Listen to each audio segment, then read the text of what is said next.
ही everyone, आज हम करने वाले हैं क्लास 9 की हमारी जो बुक है कावेरी, उसकी first poem Bharat our land, उसके क्वेश्चंस। ठीक है, जिसमें हम करेंगे क्रिटिकल रिफ्लेक्शन। दैट मीन्स कि let us think and reflect. जिसमें हमारा फर्स्ट क्वेश्चन है, read the extract given below and answer the questions that follow. ठीक है, इस पोएम की एक्सप्लेनेशन और इसकी जो चेक योर अंडरस्टैंडिंग वाली एक्सरसाइज है उसका सॉल्यूशन मैंने ऑलरेडी अपने चैनल पे अपलोड किया हुआ है। आप मेरे चैनल पे जाके वो वीडियोस जो है वो आराम से देख सकते हो। तो चलिए स्टार्ट करते हैं आज का क्वेश्चन आंसर का सेशन। तो पहले हमारे पास क्वेश्चन है, read the extract given below and answer the questions that follow. Extract at the mighty Himawant is ours. There is no equal anywhere on earth. The generous Ganga is ours. Which other river can match her grace? The sacred Upanishads are ours. What scriptures else to meet with, to name with them? Poet कहता है कि हमारे पास हिमालय है, जिसका धरती पर कोई और जो है इक्वल नहीं है, मतलब कोई और ऐसा माउंटेन रेंज नहीं है जो हिमालय को डिफीट कर पाए। फिर पोएट कहता है कि हमारे पास जनरस गंगा भी है, और ऐसी कौन सी और रिवर होगी जो उसकी ग्रेस को मैच करेगी, मतलब जो उसके बराबर ग्रेसफुल होगी, ऐसी कोई रिवर नहीं है।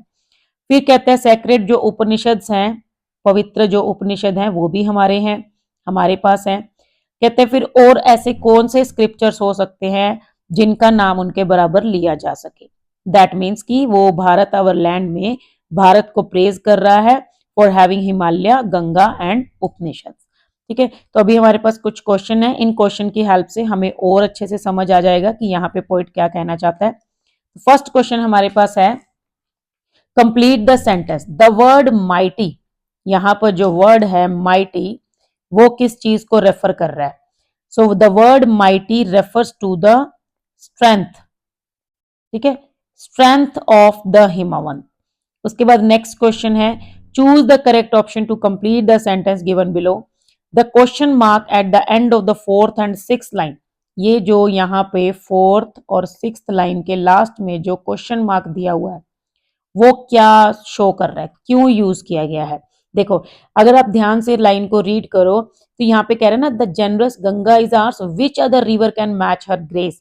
यहाँ पे पोएट क्वेश्चन नहीं पूछ रहा, हमसे नहीं पूछ रहा नाम, कि नाम बताओ ऐसी कौन सी रिवर है जो गंगा की ग्रेस को मैच कर सकती है। वो मतलब एक कुछ कहना चाह रहा है, वो ये एक्सप्रेस करना चाह रहा है कि जो गंगा है वो अपने आप में एक ग्रेसफुल रिवर है, और दुनिया में ऐसी कोई रिवर नहीं है जो उसकी ग्रेस को मैच कर सके। ठीक है, जैसे हम कई बार मतलब ऐसे बोलते हैं ना, क्वेश्चन हम पूछते हैं लेकिन क्वेश्चन नहीं होता वो, उसका मीनिंग ये होता है सामने वाले की या दूसरी चीज की प्रेज करना, कि मेरे पास इतनी सुंदर वॉच है, उसकी बराबरी कौन ही कर लेगा। हम ऐसे कई बार बोलते हैं ना, मैं तो इतनी इतनी ज्यादा इंटेलिजेंट हूँ, मेरी बराबरी कौन ही कर लेगा। तो वो क्वेश्चन नहीं होता कि कौन कर लेगा, हाँ ये कर लेगा, वो हम अपनी जो है प्रेज उसको कर रहे होते हैं, मतलब हम अपने बारे में बता रहे होते हैं कि मैं बहुत इंटेलिजेंट हूँ, ठीक है, मेरी बराबरी करने वाला कोई नहीं है। तो ऐसे ही यहाँ पर जो कहता है, ये जो क्वेश्चन मार्क लगा हुआ है, क्वेश्चन जो यूज किया है वो क्यों किया है? तो डाउट दिखाने के लिए। सो नो, डाउट तो नहीं है, कोई अनसर्टेनिटी भी नहीं है। Emphasize a point, so yes, ये है कि किसी एक पॉइंट पे वो एम्फसाइज कर रहा है, किसी एक पॉइंट पे प्रेशर कर रहा है ना, हमें बताने की कोशिश कर रहा है कि भाई गंगा बहुत ही ग्रेसफुल रिवर है, उपनिषद जो है वो बहुत ही सेक्रेड जो है स्क्रिप्चर्स हैं, कोई उनका बराबर का और नहीं है। तो ये जो है वो किसी पॉइंट को एम्फसाइज कर रहा है। बाकी दो ऑप्शंस भी आप देख सकते हो, highlight confusion and hesitation, no, और reveal inquiry and curiosity, no.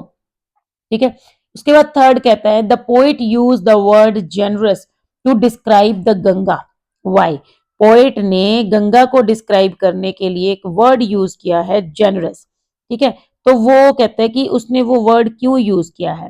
तो वो क्यों वर्ड यूज किया है उसने जेनरस, क्योंकि जो गंगा है, इसमें हम आंसर में आपको यहाँ थोड़ा सा लिख देती हूँ, बिकॉज गंगा वो क्या कर रही है, मतलब वो हमें वाटर देती है ना, has freely given water. Clear, एक तो हमें पानी देती है, उसके बाद इवन वो स्पिरिचुअल जो है एक प्यूरिफिकेशन भी देती है ना। ये कहते हैं ना कि गंगा जो है वो गंगा मैया है, और उसके अंदर डुबकी लगाने से सारे पाप धुल जाते हैं। तो ये जो है एक स्पिरिचुअल प्योरिफिकेशन, ठीक है, वो भी टू मिलियंस ऑफ जो है इंडियन, स्पेशली इंडियंस, है ना, मिलियंस अक्रॉस इंडिया। और आज से नहीं दे रही, फॉर थाउजेंड ऑफ ईयर्स, है ना, फॉर थाउजेंड ऑफ ईयर्स। इसीलिए जो गंगा को जनरस बोला गया। क्लियर। इसके अलावा आप इसमें ऐड कर सकते हो कि ये जो है लाइफ को सपोर्ट करती है, ठीक है, सपोर्ट्स लाइफ एंड नरिशेस, और हमें नरिश भी करती है, ठीक है, क्योंकि गंगा का जो पानी है वो एग्रीकल्चर को सपोर्ट करता है, जिसकी वजह से हमारी जो लाइफ है वो चलती है ना। तो ये सब रीजन है, इनकी वजह से गंगा को जनरस बोला गया है। उसके बाद नेक्स्ट क्वेश्चन हमारा आता है, why has the movement of the river been described as graceful. इसको ग्रेसफुल क्यों बोला गया है, इसमें हम छोटा सा आंसर लिखेंगे, बिकॉज या एज गंगा फ्लोज, क्योंकि जो गंगा है वो कैसे फ्लो करती है, flows with a serene. Serene क्या होता है, सीरीन का मतलब होता है पीसफुल, ठीक है, सीरीन। उसके बाद मेजेस्टिक, मेजेस्टिक मतलब शानदार, ठीक है, ग्रेसफुल, एंड डिग्निफाइड क्वालिटी, ठीक है, डिग्निफाइड क्वालिटी मतलब जो गंगा नदी है वो जब बहती है तो वो बड़े ही शांति से और बड़े ही शानदार तरीके से और बड़ी ही सुंदर तरीके से बहती है। इसीलिए जो पोएट ने उसको क्या कहा है, उसके मूवमेंट को डिस्क्राइब किया है एज ग्रेसफुल। क्लियर। तो ये आपका क्वेश्चन नंबर 3 और इधर आपका क्वेश्चन नंबर 4, ठीक है। फिफ्थ क्वेश्चन हमारा है, fill in the blank with the correct option from the words given in the brackets. First है मतलब फर्स्ट क्या क्वेश्चन है, the poet is implying that the Upanishads are dash in their wisdom and spiritual depth, unmatched या abundant. तो unmatched, क्योंकि उनका कोई match करने वाला है नहीं, तो ये हो गया अनमैच्ड। अब हम चल रहे हैं नेक्स्ट क्वेश्चन पे, जो है हमारा आंसर द फॉलोइंग क्वेश्चंस। इसके लिए मैं आपको दूसरी पीडीएफ दिखा देती हूँ, वहां पे हमने इस क्वेश्चन के आंसर्स किए हुए हैं और साथ साथ हम इनको समझेंगे भी। तो ये रहे हमारे क्वेश्चन आज। पहला क्वेश्चन है, how does the poem reflect a strong connection to cultural identity and heritage. ये जो पोएम है ये एक स्ट्रॉन्ग कनेक्शन कैसे दिखाती है कल्चरल आइडेंटिटी और हेरिटेज में। सो कैसे दिखाती है, अलग अलग चीजों को मेंशन करती है ना, गंगा, हिमालय, उपनिषद, बुद्ध, भगवान बुद्ध को भी वो करती है, तो उस तरह से एक स्ट्रॉन्ग कनेक्शन दिखाती है। The poem highlights India's cultural identity through it's की सिंबल्स, ठीक है, और ये सारी चीजें क्या है, हमारी की सिंबल्स हैं। जैसे कि the Himalayas represent geographical strength, Himalaya जो है वो हमारा ज्योग्राफिकल स्ट्रेंथ को दिखाता है। उसके बाद while the Ganga symbolizes spiritual and cultural life, Ganga जो है वो स्पिरिचुअल एंड कल्चरल लाइफ को रिप्रेजेंट करती है। The Upanishad show India's rich philosophical tradition, Upanishad जो है वो हमारी इंडिया की फिलोसफी जो है ट्रेडिशन उसको दिखाती है। रेफरेंसेस टू वॉरियर्स, जो वॉरियर्स मतलब जो हमारे सोल्जर्स हैं एंड सेजेस, उनका जो रेफरेंस दिया गया है, रिफ्लेक्ट इट्स हिस्टोरिकल ग्रेटनेस, ठीक है, वो हमारी हिस्टोरिकल ग्रेटनेस को शो करती है। And Brahma knowledge along with Buddha's teaching show it's diverse spiritual heritage. मतलब देखो क्वेश्चन, इसको आप कंफ्यूज मत हो, इस क्वेश्चन को लर्न करना बहुत ही आसान है। क्यों? क्योंकि आपको सिंपल कीवर्ड्स याद करने हैं कि जो हिमालय है वो रिप्रेजेंट कर रहा है ज्योग्राफिकल स्ट्रेंथ को, गंगा वो रिप्रेजेंट कर रही है स्पिरिचुअल एंड कल्चरल लाइफ को, फिर उपनिषद वो शो कर रहे हैं इंडिया की रिच फिलोसफिकल ट्रेडिशन को, और जो रेफरेंस दिया गया है वॉरियर्स एंड सेजेस का कि हमारे यहाँ पे योद्धा भी हुए हैं, हमारे यहाँ पे संत भी हुए हैं, वो दिखा रहे हैं हिस्टोरिकल ग्रेटनेस को। फिर ब्रह्म नॉलेज एंड जो बुद्धा की टीचिंग है वो दिखा रही है हमारी spiritual heritage, diverse spiritual heritage को, कि यहाँ पे बहुत संत महात्मा हुए हैं, ठीक है। और टुगेदर जब इन सब एलिमेंट्स को हम इकट्ठा कर लेते हैं, together these elements present India as a civilization with deep roots and rich tradition, ठीक है। और ये सब मिलके जो इंडिया की एक जो इंडिया को कैसे प्रेजेंट कर रहे हैं, एक बहुत ही रिच सिविलाइजेशन के तौर पे, जहां पे बहुत ही डीप रूट्स भी हैं इसकी और बहुत ही बढ़िया ट्रेडिशंस भी हैं। ठीक है, तो ये हो गया हमारा फर्स्ट क्वेश्चन। उसके बाद सेकंड क्वेश्चन है, what can you infer about the poet's attitude towards India from the phrase she is peerless let's praise her. ये जो पोएट ने कहा है शी इज पियरलेस, कि उसका कोई मुकाबला नहीं है, आओ उसकी प्रेज करें, इसमें पोएट का क्या एटीट्यूड शो हो रहा है इंडिया के लिए? ऑब्वियस सी बात है, इंडिया को प्रेज कर रहा है, पैट्रियटिज्म शो हो रहा है उसका, है ना, अपने भारत को, अपने देश को वो प्यार करता है। The poet expresses deep patriotism and pride for India. Obvious सी बात है ना कि उसको इंडिया पे प्राइड है, प्राउड है कि भाई मेरा भारत, मेरा देश, है ना। बाय कॉलिंग हर पियरलेस, उसको जब पियरलेस कहता है, he shows that he believes and India is unmatched, वो ये कहना चाहता है कि जो इंडिया है वो अनमैच्ड है। The phrase let's praise her, फिर जो ये बोल रहा है कि let's praise her, this encourages all people to honour the nation together, वो सबको कह रहा है कि भाई तुम सब भी इसकी प्रेज करो, ठीक है, तुम भी अपने भारत से, अपने भारत पे गर्व करो और अपने भारत से प्यार करो। The repetition of this line, और अब ये लाइन 2 बार रिपीट हुई है, gives the poem a devotional tone showing that the poet respects India almost like a divine mother. ठीक है, कि पोएट जो है वो इंडिया की बहुत ही रिस्पेक्ट करता है। क्वेश्चन नंबर 3 है, what does the line many a says has sanctified this land.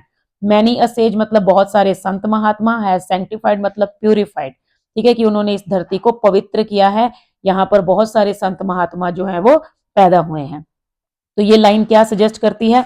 This line suggest that India has been blessed by many great sages and saints. Saints की जो इंडिया है उसमें बहुत सारे सेजेस, संत महात्मा हुए हैं। देयर विजडम, उनकी विजडम, उनके टीचिंग्स, उनके spiritual practices have made the land Holi, उन्होंने इस धरती को पवित्र किया है।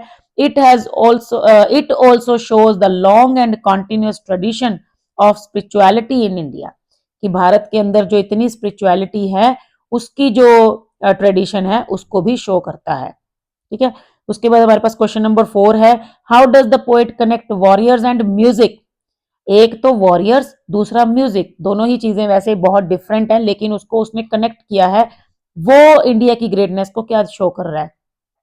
The poet mentions Gallant warriors, एक तो पोएट ने यहाँ के वीर योद्धा दिखाए हैं, टू हाईलाइट, उनसे क्या हाईलाइट किया है, ब्रेवरी एंड सेक्रीफाइस, ठीक है, वीरता और त्याग, इन प्रोटेक्टिंग द नेशन, क्योंकि जो आर्मी मैन होते हैं, सोल्जर्स होते हैं, वो क्या करते हैं, वो बॉर्डर पे पहले तो ब्रेवरी के साथ, वीरता के साथ वहां पे डटे रहते हैं, फिर अगर जरूरत पड़े तो अपनी जान की कुर्बानी भी दे देते हैं, तो सेक्रीफाइस। तो ये जो पोएट है यहाँ पे मेंशन कर रहा है गैलेंट वॉरियर्स को, to show their bravery and sacrifice to protect the nation. He also refers to divinest music, और उसने साथ में म्यूजिक की भी बात की है, और म्यूजिक से वो क्या शो कर रहा है, to show India's rich artistic and cultural heritage, कि यहाँ पर बहुत सारे आर्टिस्ट भी हुए हैं और यहाँ का जो कल्चर है वो भी बहुत रिच है।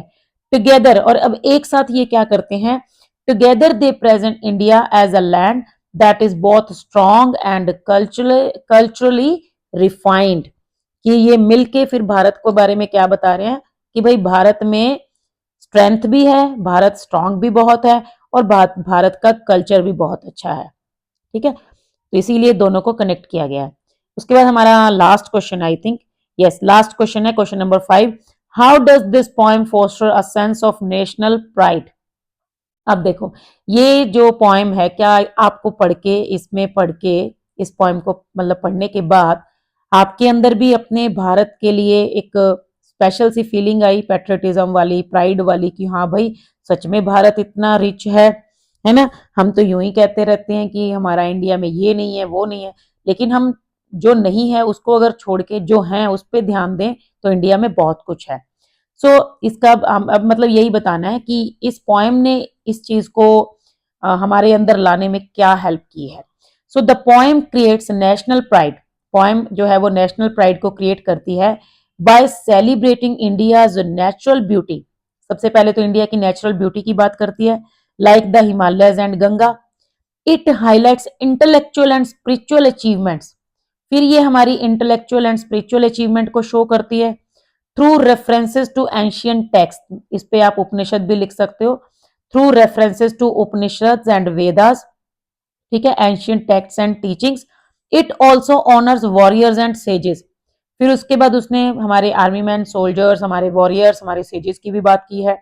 The repeated use of words like ours, जो बार बार वो कह रहा है कि हमारा, हमारा, हिमालय हमारा है, गंगा हमारी है, तो ये जो बार बार वर्ड आ रहा है ना आवर्स, ये कहता है भाई हमारी, दैट मीन्स कि वो एक ओननेस की फीलिंग ला रहा है, और साथ में मेरी नहीं कह रहा, अकेले की बात नहीं कर रहा, पूरे ग्रुप की बात कर रहा है, सभी इंडियंस की बात कर रहा है। तो ये जो वर्ड है, the repeated use of words like ours creates a feeling of unity, ठीक है, ये हमें एक करता है, यूनिटी लाता है हमारे अंदर। वाइल द रेफरेंस, और फिर जो ये बात रिपीट हुई कि she is peerless, let's praise her, inspires collective pride and respect for the nation, ठीक है, तो ये जो है हमें एक प्राइड और रिस्पेक्ट की जो हमारे अंदर फीलिंग है उसको जगाता है।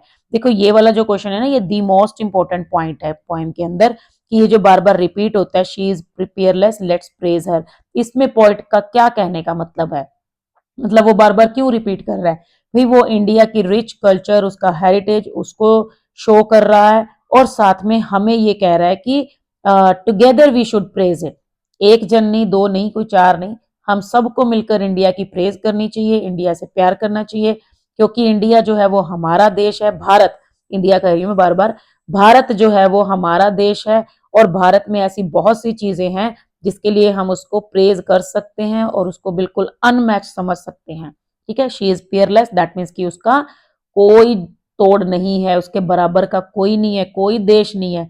सबसे पहले तो आप ये देख लो, हम भारत माता कहते हैं, है ना, और ऐसा दुनिया में और कोई देश नहीं है जिस जो अपने देश को माता कहता हो, ठीक है, तो आप खुद सोचो, कुछ तो सोचकर ही कहते होंगे ना कि भारत माता, तो इसीलिए जो इफ वी आर, मतलब if we feel proud being in being Indian, so that is what the poet wants to convey here, कि we should feel pride at least, ठीक है, हमें प्राउड तो होना ही चाहिए कि यस वी आर इंडियन, ठीक है। तो ये थे हमारे पोइम के क्वेश्चन आंसर। आई होप आपको अच्छे से समझ आ गए होंगे, आप वीडियो को पॉज करके इनको नोट डाउन कर सकते हो। बहुत ही अच्छे वर्ड्स मैंने जो है सिलेक्ट करने की कोशिश की है, बहुत रिसर्च करने के बाद आपके लिए ये आंसर्स जो है वो रेडी किए हैं। तो वीडियो अच्छी लगी हो तो लाइक जरूर कर देना, शेयर कर देना अपने फ्रेंड्स के साथ, चाहो तो एक प्यारा सा कमेंट भी कर सकते हो। Thank you, bye bye.